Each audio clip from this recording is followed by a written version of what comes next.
Justiniano, o último dos romanos.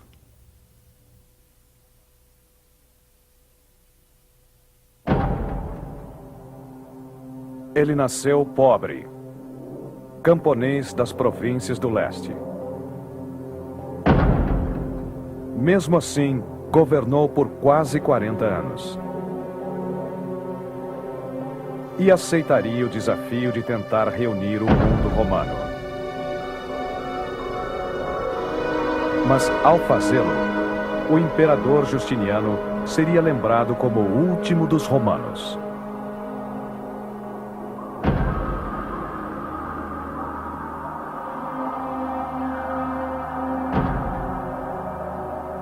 A cidade que antes conquistara o mundo foi conquistada. São Jerônimo.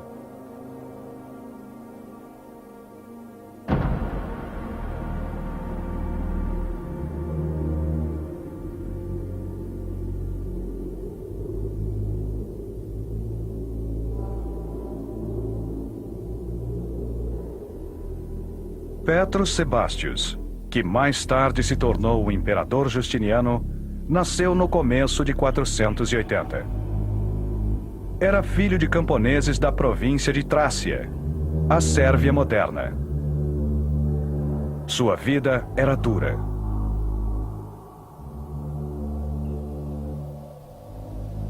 O império passava por momentos difíceis. Por mais de 2 séculos, os germânicos passaram em abundância pelas pouco defendidas fronteiras através dos rios Danúbio e Reno. O Império do Leste não conseguiu rechaçá-los. Apenas uma década antes de Petrus nascer, a antes grande capital Roma caíra nas mãos dos godos. Quando Justiniano nasceu, não havia um imperador romano governando o oeste, e Roma estava nas mãos dos godos. De fato, todas as províncias do oeste estavam sendo governadas por reinados bárbaros, se você quiser os chamar assim, várias dinastias. A África do Norte estava sendo governada pelos vândalos, então as atenções se voltaram para o leste.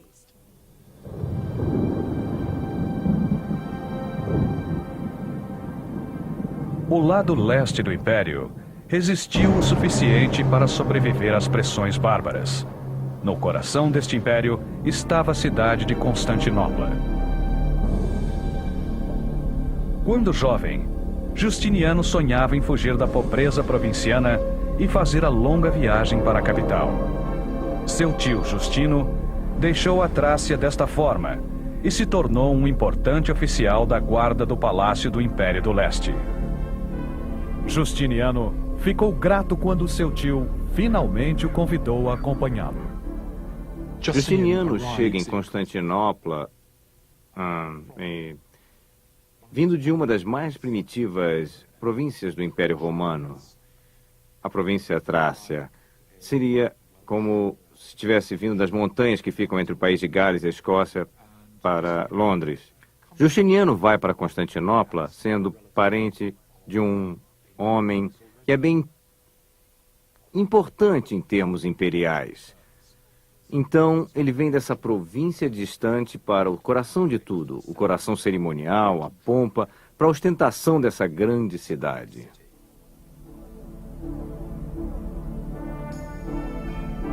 Desde que o imperador Constantino havia declarado a cidade a Nova Roma 200 anos antes, Constantinopla prosperou. Com uma população de cerca de 500 mil de habitantes, situada na fronteira entre a Ásia e a Europa, era o coração de um império dividido. Constantinopla agora é o centro do mundo. A criação de Constantino agora se tornou a capital. Poder e riqueza estão concentrados no leste. A uns 800 quilômetros leste de Roma, no Bósforo. É lá que está o centro.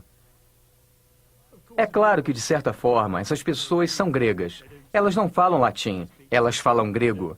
Elas não se vestem em togas, elas vestem túnicas estilo grego. Eu acho que um romano diria que Constantinopla era bem grega. As pessoas de Constantinopla, apesar de serem de certa forma do leste grego, ainda se consideram romanas, usam antigas instituições romanas, ainda se sentem parte do Império Romano. Quando Justiniano atingiu a adolescência, seu tio Justino tornou-se o chefe da guarda do palácio. Justiniano assumiu um confortável posto sob seu comando. Apesar de serem considerados soldados, muitos deles são simples civis em uniformes esplêndidos com funções puramente decorativas. Agatias. Ele não permaneceu como camponês da Trácia por muito tempo. Ele pode até ter nascido como tal, mas assim como outros iguais a ele progrediu através do exército. E o exército era o caminho para o poder. Como membro da guarda militar, Justiniano era parte militar, mas também parte cortesão. Ele participa da alta sociedade, ele está perto dos poderosos, ele tem a oportunidade de fazer contatos com o poder. Ele está no meio, mas é uma posição vantajosa.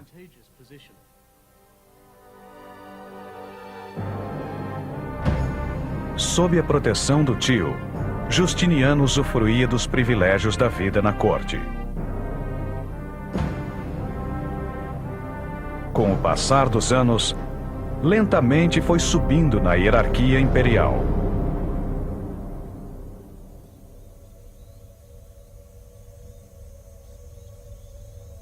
Em julho de 518, quando Justiniano tinha cerca de 30 anos, o então imperador Anastácio morreu. Não havia sucessor, e a corte de Constantinopla estava coberta de intrigas e conspirações.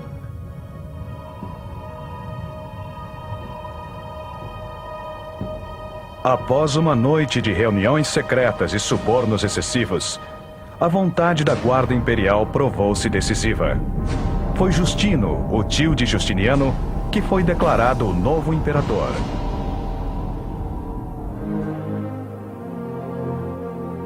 Seu tio Justino agora assumira o controle da cidade. Justiniano era o braço direito do novo imperador do mundo romano.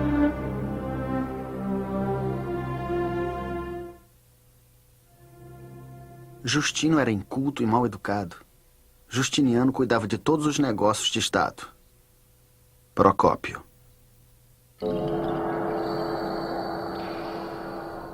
Justiniano era o favorito de seu tio. Não demorou muito para que o velho imperador, que não tinha filhos, aos 68 anos, adotasse Justiniano como seu filho e herdeiro. Seu nome mudou de Petrus para Justiniano. Justiniano é a pessoa que vai dar continuidade à família de Justino. E a continuação da família, a promoção dos interesses da família, foi importante durante todo o Império Romano. Aí está o futuro dele, o futuro da família, o futuro do seu poder. Justiniano era o braço direito do imperador. Ele participava do Conselho Imperial e representava seu tio em eventos de Estado. Aos 40 anos, foi eleito cônsul, o mais alto posto político. Formalmente falando, o consulado no final do Império é uma expressão honorífica, mas não devemos desvalorizar seu poder. Tem uma grande importância simbólica, e o fato de ser cônsul permite a Justiniano participar de jogos magníficos. O fato de ser cônsul faz dele o sucessor evidente. Ele agora é o poderoso homem em Constantinopla, protegendo o imperador. Como cônsul, ele podia sozinho organizar eventos suntuosos no hipódromo, a grande pista de corrida de Constantinopla, capaz de acomodar até 250 mil pessoas. A diversão pública no mundo romano mudou no final do século V para o começo do século VI.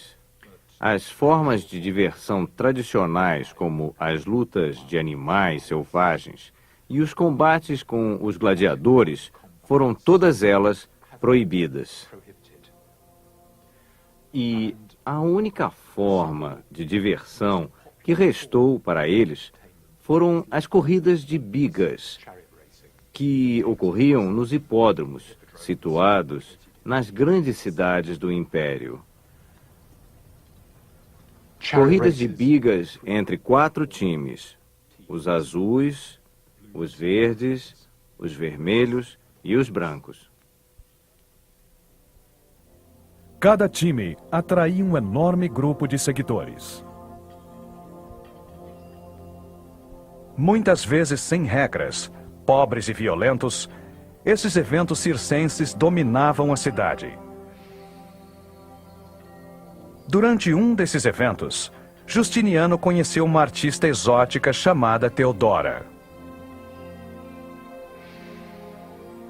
Ela tinha pouco mais de 20 anos, e para surpresa de seus amigos da corte, Justiniano apaixonou-se perdidamente. Ela veio de uma família de artistas do circo do hipódromo. Suas irmãs eram artistas. Seu pai cuidava de animais. Ele cuidava dos ursos que se apresentavam no hipódromo. Ela era, podemos dizer, uma atriz ou uma artista de striptease. Eu não acho que ela era uma prostituta, mas não há dúvidas de que ela fazia hora extra. E ela cativou Justiniano quando ele era uma pessoa muito importante. E era contra a lei um senador se casar com uma atriz. Mas a lei foi mudada e ele se casou com Teodora. A aristocracia de Constantinopla estava em choque. Esperava-se que ele se casasse com alguém da nobreza. Certamente não com uma artista circense com metade da sua idade. O historiador Procópio lembra das histórias difamatórias que se espalharam a respeito dela.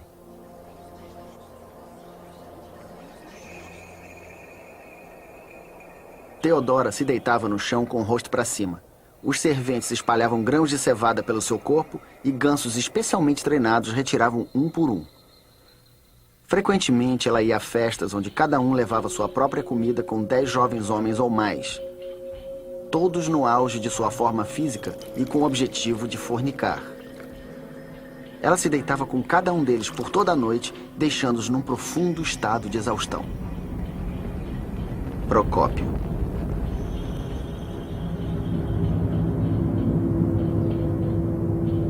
O que seu casamento causou. É difícil entender a personalidade de Justiniano. Mas eu acho que quando olhamos para o relacionamento de Justiniano e Teodora, podemos ver um pouco do verdadeiro imperador, um homem afetuoso, capaz de uma cumplicidade de verdade.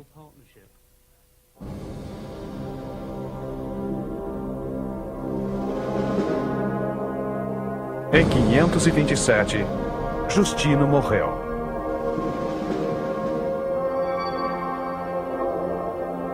Justiniano e sua esposa Teodora foram escoltados até o camarote real no hipódromo como imperador e imperatriz.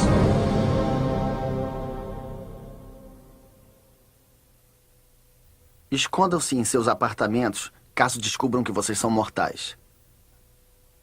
Sinésio. Em pessoa ele era baixo, com um belo peito, um belo nariz, pele clara, cabelo encaracolado, rosto redondo e bonito. John Malalas.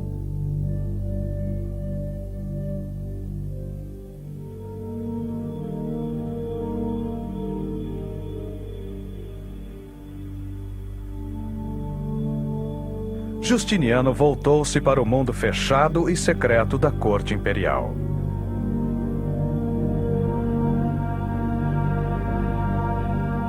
Temendo assassinatos, os imperadores do leste se isolaram cada vez mais das pessoas, enclausurados no luxuoso palácio coberto de mármore. Constantino construiu um palácio em Constantinopla, mas é claro, tinha aumentado. Então, na época de Justiniano, deveria cobrir uma grande área.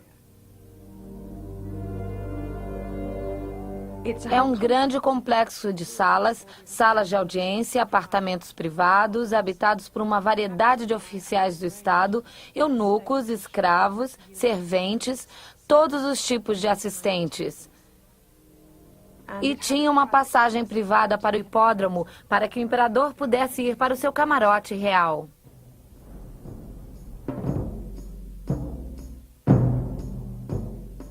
Justiniano raramente aparecia em seu camarote.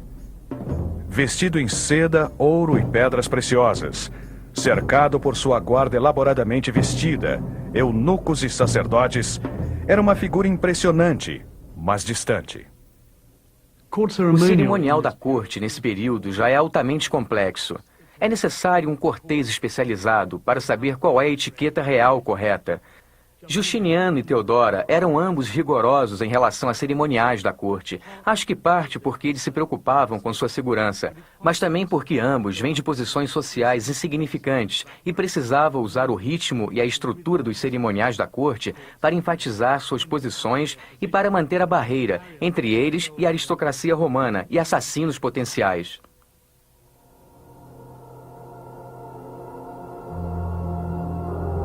Os senadores, que antes eram os oficiais que governavam Roma, eram forçados a se curvar diante do imperador e sua esposa. O Senado era uma mera fachada, sem o poder de tomar decisões ou de fazer o bem. Era uma simples questão de aparências. Quando os senadores estavam na presença de Justiniano e Teodora, todos eles tinham que se deitar no chão com o rosto para baixo, esticar as mãos e os pés o máximo que pudessem, tocar com os lábios um pé de cada um de suas majestades e se levantar de novo. Procópio. Essa humilhação pública encheu a nobreza de Constantinopla de um particular ressentimento. Os ataques a Teodora, principalmente, ficaram cada vez mais amargos.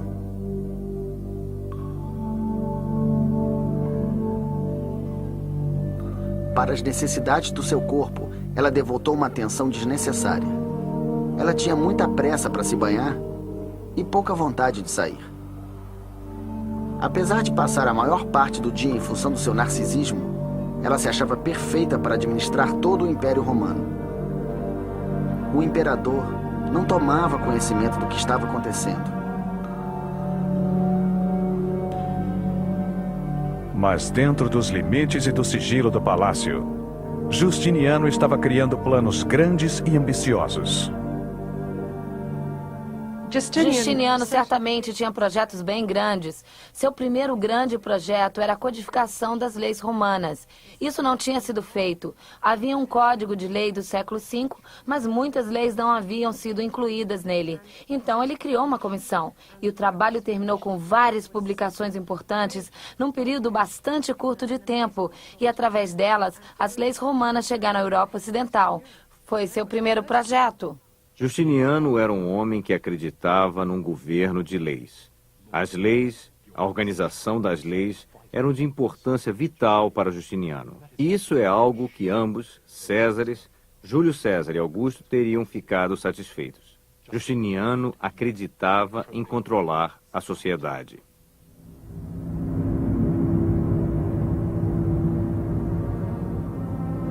Nos 2 séculos seguintes ao batismo de Constantino, o Império Romano se transformara de um império pagão em um império cristão. Justiniano estava ansioso para impor códigos morais rigorosos ao seu povo. O imperador baixou um decreto proibindo o jogo nas cidades, pois descobriram jogadores em Constantinopla que estavam se envolvendo em blasfêmias medonhas. Suas mãos foram cortadas e eles foram expostos em camelos. Muitos homossexuais foram presos e morreram após terem seus órgãos genitais amputados. Depois disso, o medo se espalhou entre os que sofriam dessa luxúria. John Malalas.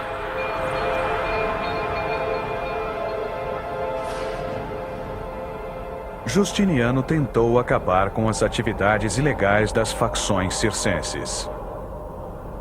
Mas foi longe demais. Depois de 5 anos no poder, uma revolta em massa se deu início. Grandes áreas da cidade foram assaltadas e destruídas por fogo. Enormes multidões se reuniram no hipódromo gritando: Nica, vitória! Justiniano também podia ouvi-los gritando, pedindo a sua morte. Ele se preparou para fugir, mas a imperatriz Teodora o acalmou. Que eu nunca me separe do poder. Se agora é seu desejo se salvar, ó imperador, não tem problema. Porque temos muito dinheiro e existe o mar, existem os barcos. Seja como for, tendo se salvado, considere que não vai chegar o dia em que você trocaria feliz essa segurança pela morte. Já eu concordo com um certo ditado antigo que diz que a realeza vale tanto quanto uma mortalha enterrada. Teodora. Teodora é muito determinada, muito ambiciosa. Ela ia assumir o comando. E se ela não fosse assumir o comando, nada mais importava. Ser a imperatriz ou morrer foi exatamente o que ela disse a Justiniano durante a revolta de Nica. Grande parte do centro da cidade estava sendo assaltada e incendiada. Incentivado por Teodora, Justiniano se voltou para um de seus amigos e conterrâneos, o general Belisário, para acabar com o tumulto. Belisário liderou seu exército contra os rebeldes e não teve perdão. Milhares foram massacrados e ele retomou o controle das ruas incendiadas. Foi um tumulto urbano impressionante. Aconteceram muitas revoltas urbanas no século V e VI em Constantinopla e nas cidades do leste. Eram lugares instáveis essas cidades, porque tinha muitas pessoas que estavam, podemos dizer, desempregadas e que realmente não tinham o que fazer, que viviam às custas da cidade e o que eles conseguissem. A revolta de Nica, eu acho que ensinou uma grande lição a Justiniano. Não importava o quão popular ele parecesse, não importava o quão alto a multidão gritasse, ao final do dia, em último caso, a segurança do Império Romano ainda dependia da espada.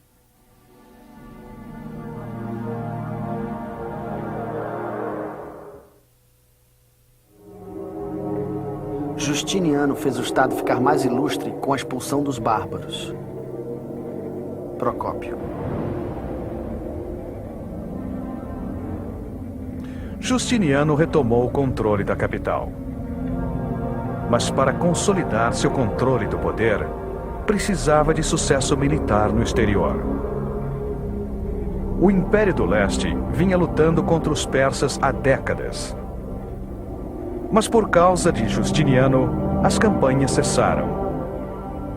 À procura de glória, Justiniano se voltou para as antigas províncias do leste que haviam caído nas mãos dos bárbaros. Aventuras estrangeiras eram as últimas cartadas desesperadas de regimes falidos na história e Justiniano estava com problemas sérios. Sua guerra contra a Pérsia começou bem, mas falhou miseravelmente. Sua política de coleta de impostos se tornou extremamente impopular. Ele acabara de encarar a revolta em Constantinopla e 2 historiadores confiáveis dizem que essa revolta matou 20.000 pessoas e incendiou o centro cerimonial da capital imperial. Justiniano comprou a paz dos persas com enormes quantidades de ouro. Organizou então uma expedição, liderada por Belisário, para reconquistar a província romana do norte da África. Ele precisava restabelecer sua posição e então ele mandou essa expedição para tentar reconquistar a África do Norte dos vândalos. E aparentemente todos estavam com medo de que a expedição fracassasse. A África do Norte, apesar de conquistada pelos vândalos, continuou sendo uma província bem romana e os vândalos rapidamente se romanizaram. De certa forma, não foi um lugar estrangeiro que Belisário foi conquistar. Isso é muito bem ilustrado por uma adorável história sobre Vandal King Gilimer. Quando foi atacado e percebeu que seria derrotado, ele pediu ao general 3 coisas: pão, uma esponja e uma harpa. O pão ele explicou que era porque ele não havia comido direito desde que a invasão havia começado. A esponja para secar seus olhos, pois ele estava chorando por ter perdido seu reinado. E a harpa para acompanhá-lo na canção que ele escreveu sobre sua derrota. Então, Essa é uma história de um grande vândalo romanizado. Não é uma história bárbara.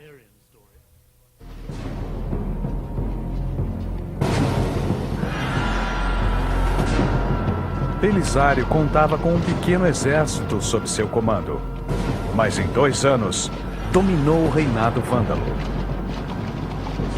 Belisário voltou a Constantinopla triunfante. O rei vândalo derrotado foi exposto em um grande desfile. Belisário exibiu os despojos da guerra pela cidade e liderou uma procissão à moda antiga até chegar ao camarote imperial. E lá haviam prêmios, tronos de ouro, carruagens, escravos, joias feitas de pedras preciosas, taças de ouro, todo o tesouro real em enorme quantidade. Procópio.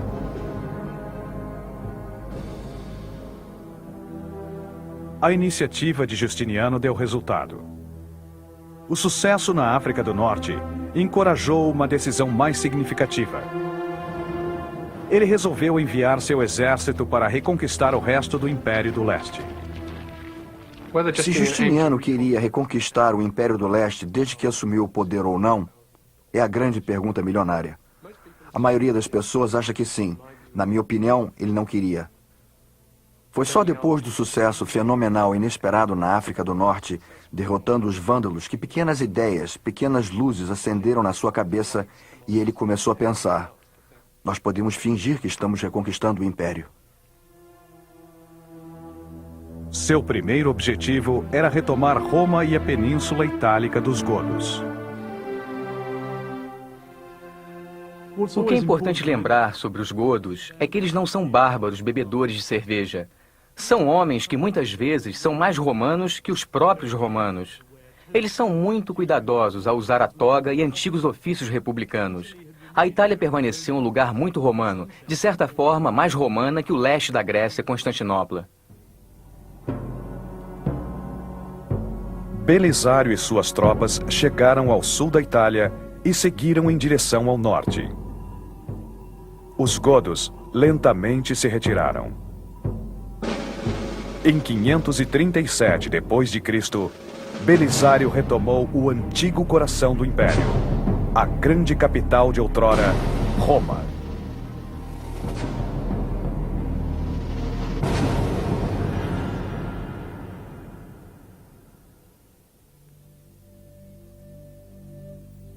De volta a Constantinopla, Justiniano exultante decidiu marcar a reconquista de Roma, completando a construção de Santa Sofia, a Igreja da Santa Sabedoria, que havia sido destruída na revolta de Nica. Justiniano contratou os melhores arquitetos para construir a nova igreja com incomparável grandeza.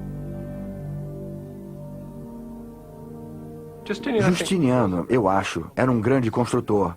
Ele queria ser visto como um grande construtor.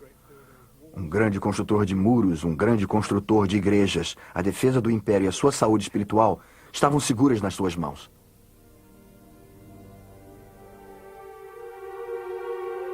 O imperador viu a igreja reconstruída como um símbolo de um império romano, reunificado e fortalecido. O imperador estava errado. Nossa geração não deverá ver o fim dessas doenças. Agatias.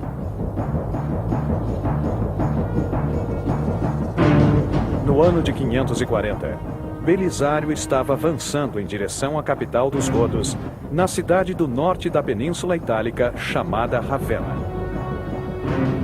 Então ele recebeu ordens de Justiniano. Deveria voltar para o oeste. Os persas haviam quebrado a paz. A grande ameaça para o Império de Justiniano continua sendo a Pérsia. O grande Império Persa só está aguardando, pronto para se aproveitar de qualquer oportunidade. Eu acho que é um pouco como o confronto da Guerra Fria entre a América e a União Soviética, que nenhum dos lados achava que poderia conquistar o outro completamente.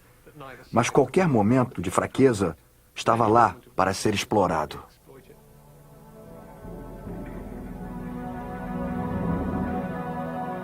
Quando Belisário chegou a Constantinopla com os despojos de sua campanha na Península Itálica, não houve nenhum triunfo público para honrar sua vitória.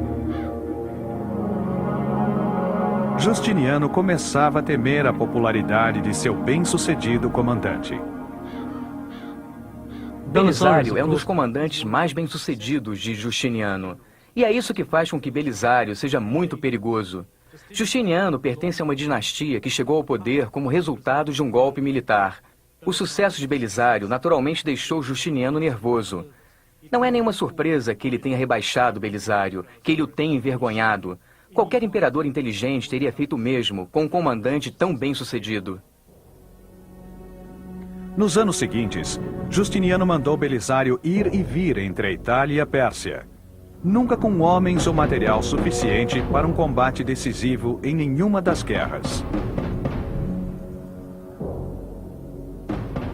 Os persas se aproveitaram da situação. Muitas das grandes cidades romanas do leste foram saqueadas, principalmente a Antioquia.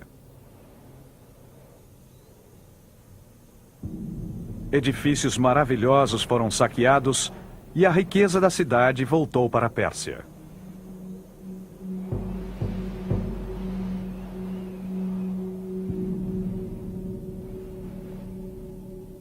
Em 543, durante esta época de crise, um inimigo mortal invisível se apoderou do coração de Roma.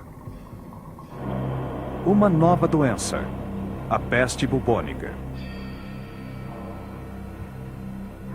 A pestilência passou impetuosamente pelo Império Romano, aniquilando grande parte das comunidades agrícolas, deixando um rastro de desolação. Em Constantinopla, cavavam-se buracos por toda a cidade para enterrar os mortos. Mas mais tarde, as pessoas que cavavam esses buracos não eram suficientes para o número de mortos. Eles subiam nas torres dos fortes e enchiam praticamente todas com corpos. Como resultado, um terrível mau cheiro invadiu a cidade, principalmente quando o vento soprava daquela direção. Procópio. O próprio Justiniano ficou doente e a corte esperava sua morte. Mas, surpreendentemente, o imperador se recuperou. Ele logo estava bem o suficiente para lastimar a catastrófica perda de tanta gente. Dizem que cerca de 200 mil pessoas sucumbiram em Constantinopla e no leste. Isso gerou uma grande perda na receita pública, porque pagadores de impostos estavam morrendo. E nós sabemos que o governo estava preocupado com isso, porque imediatamente foi criada uma legislação em que os herdeiros tinham que pagar. E se não houvessem herdeiros, algum outro membro da família tinha que pagar os impostos. É um governo sob grande pressão. A peste foi um desastre. Aproximadamente 40% do potencial humano mediterrâneo foi eliminado. Isso teve um efeito sério na economia e na base dos impostos. O aumento de impostos causou descontentamento nas províncias, que se ressentiam por seu dinheiro estar sendo usado para pacificar tribos estrangeiras que ameaçavam as fronteiras do império. Como um rio transbordando, ele destruía seus súditos diariamente. Mas a grande enchente enriqueceu ainda mais os inimigos naturais deste país. Procópio.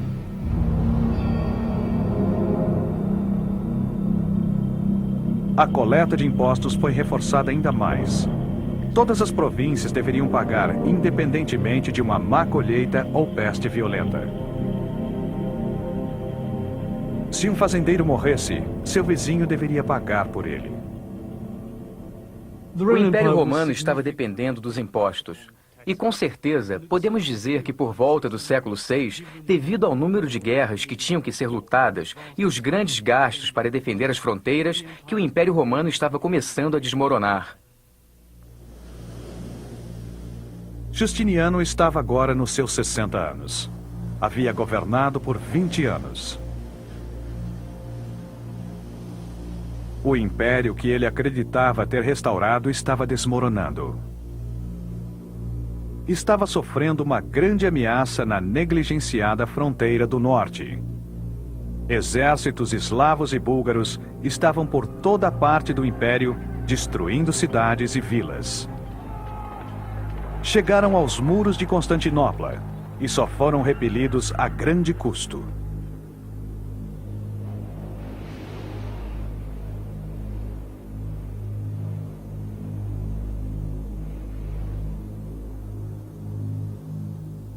Há um tempo atrás, o imperador foi praticamente o primeiro dos governantes de Constantinopla a ser imperador dos romanos de fato e de direito. Ele conquistou este e outros feitos quando gozava do vigor da juventude. Mas depois, com o passar do tempo e com a idade avançada, ele parecia cansado da política vigorosa e, aparentemente, preferia jogar seus inimigos uns contra os outros e, se necessário, os persuadia com presentes. Agatias. Enquanto isso, na Península Itálica, o exército de Justiniano atacava e recuava inconclusivamente. Roma mudou seus governantes 5 vezes e sofreu danos irreparáveis.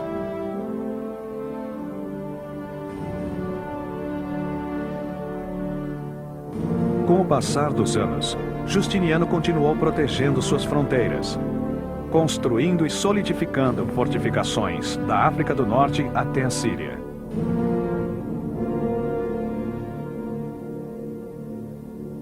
Mas havia também inimigos por perto.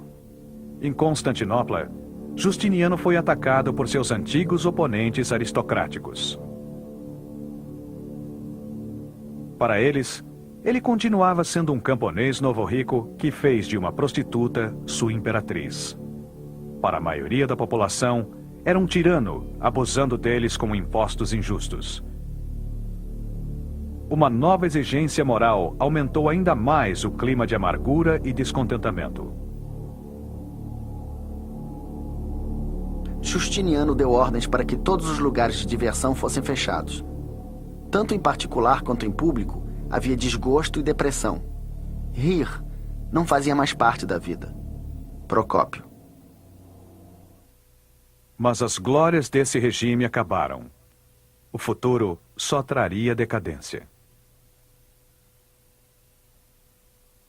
Ele estava dedicando a maior parte do seu tempo às doutrinas cristãs. Procópio.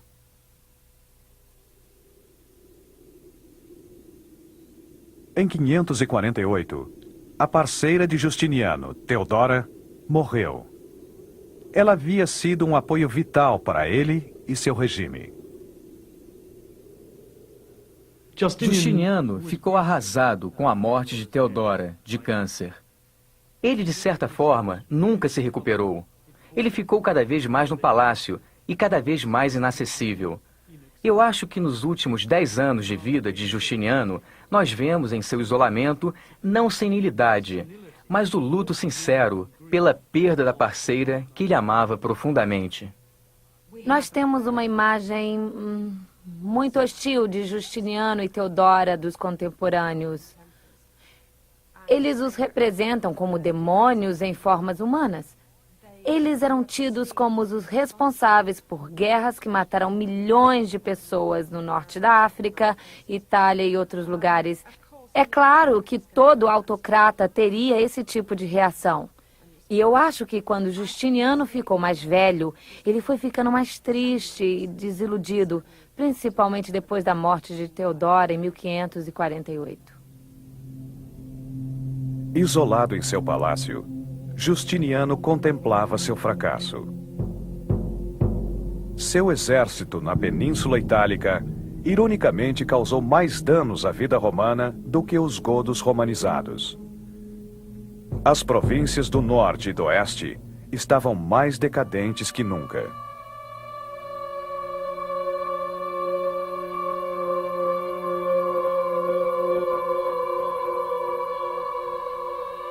O hipódromo abaixo da varanda de Justiniano estava vazio. Não havia mais triunfos ou jogos. Uma nuvem pairava no ar, enquanto todos aguardavam a morte de Justiniano. Ele era agora um senhor que dedicava seu tempo à igreja. Em 14 de novembro de 565, o velho imperador de 83 anos morreu. Justiniano pode ser chamado de o último dos romanos. Por causa da morte de Justiniano, a esperança de reunificar o império morre com ele. A esperança de restabelecer um estado político em volta da bacia do Mediterrâneo, em volta do que os romanos chamam simplesmente de Mare Nostrum, nosso mar, essa esperança desapareceu. Justiniano foi o centro do poder em Constantinopla por volta de meio século. E isso é bastante tempo. E durante este meio século, ele teve que encarar uma variedade de desafios que, no final, transformaram o Império Romano clássico no mundo pós-romano e no Império Bizantino do Leste e uma variedade de reinados sucessores no Oeste. Nenhum outro governante reunificaria o império novamente. Apenas 3 anos após a morte de Justiniano, os lombardos, outras tribos germânicas, se espalharam pela Península Itálica. Foi o fim do controle romano para sempre.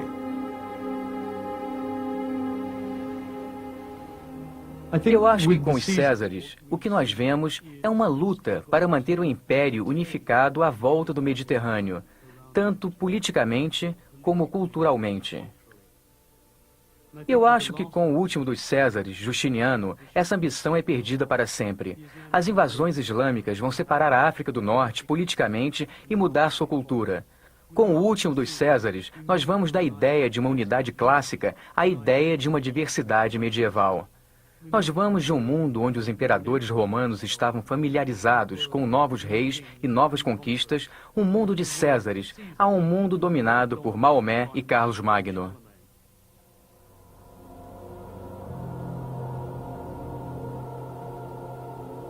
A Pérsia continuou uma ameaça para as fronteiras do leste até que eles sucumbiram a uma nova força. Os árabes, com sua nova religião, o islamismo. Em um século, eles também conquistaram a África do Norte. Mas um diminuído Império do Leste sobreviveria por vários séculos. Não foi até 1453, 800 anos após a morte de Justiniano, que Constantinopla finalmente foi cair nas mãos dos turcos otomanos. Na minha opinião, o grande legado do Império Romano foi nas áreas de religião e leis. O final do Império Romano viu a criação do cristianismo e, como nós sabemos, essencialmente, a maioria das doutrinas, práticas e estruturas do catolicismo medieval e moderno e do cristianismo ortodoxo foram criadas no final do período romano. O Império Romano é parte da nossa história. Foi o Império Romano que criou a história da Europa, as leis, por exemplo. As leis romanas são fundamentais para as leis da Europa Ocidental, mas não para as leis inglesas, é claro. A arquitetura foi um legado fundamental do Império Romano. A expansão do cristianismo deve muito à existência do Império Romano. Mas eu acho que a grande realização do Império Romano foi ter sido um exercício extremamente bem-sucedido de administrar vários territórios com um governo central. E isso nunca foi ultrapassado.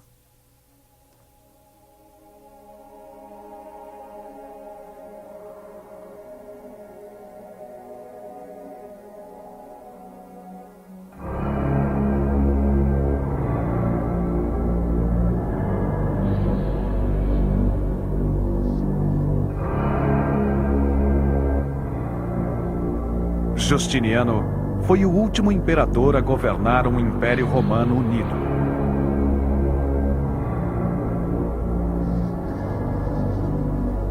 Foi um império que sobreviveu 1000 anos e sua herança ainda ressoa.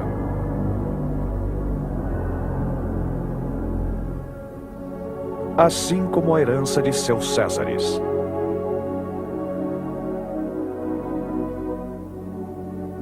A história viu muitos imitadores que se intitulavam, para melhor ou para pior, czars, kaisers, imperadores. Mas pela coragem, determinação, desumanidade, brutalidade e imaginação, poucos se comparam aos que foram chamados César.